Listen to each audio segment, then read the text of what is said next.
Warga Tehuru keluhkan aktivitas tongkang, rusak terumbu karang dan ganggu nelayan.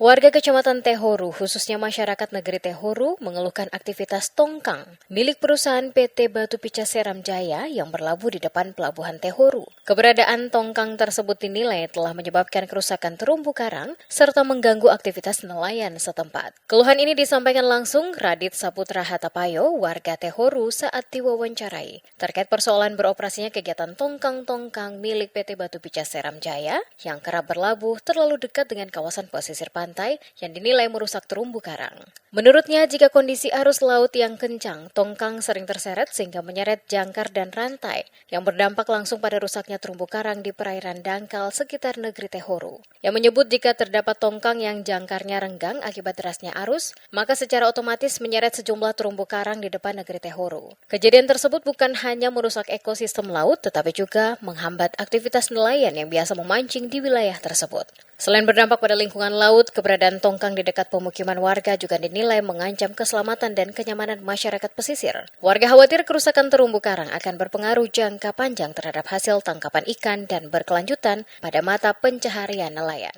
Atas kondisi tersebut, warga meminta pihak perusahaan agar memindahkan lokasi kegiatan dan tempat berlabuh tongkang ke wilayah yang lebih jauh dari pantai dan pemukiman masyarakat Tehuru. Mereka juga mendesak pemerintah desa untuk bersikap tegas dengan menyampaikan keberatan resmi kepada pihak perusahaan.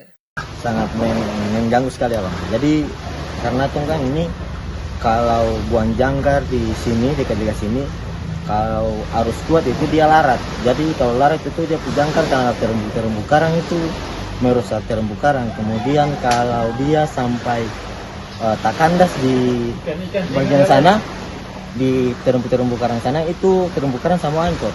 Jadi air surut itu dia langsung kandas. Nah, kandas itu langsung bikin terumbu karang sama hancur. Nah, di situ nanti mengganggu aktivitas masyarakat, permangail. Nah, jadi kita harapan itu untuk perusahaan Batu Pica cepat tangani akan untuk sementara waktu dan selamanya tidak boleh berlabuh di laut sini lain. Warga juga berharap pemerintah daerah Kabupaten Maluku Tengah turun tangan menyikapi persoalan tersebut. Mereka meminta pemerintah daerah untuk menertibkan aktivitas perusahaan yang beroperasi di sekitar wilayah pesisir, khususnya perusahaan PT Batu Pica Seram Jaya yang diketahui beroperasi di negeri Laimu, Kecamatan Teluti. Hingga berita ini diturunkan, belum ada keterangan resmi dari pihak perusahaan maupun pemerintah daerah terkait keluhan warga tersebut. Masyarakat berharap adanya langkah cepat dan tegas guna melindungi ekosistem laut serta keberlangsungan hidup nelayan di Kecamatan Tehuru.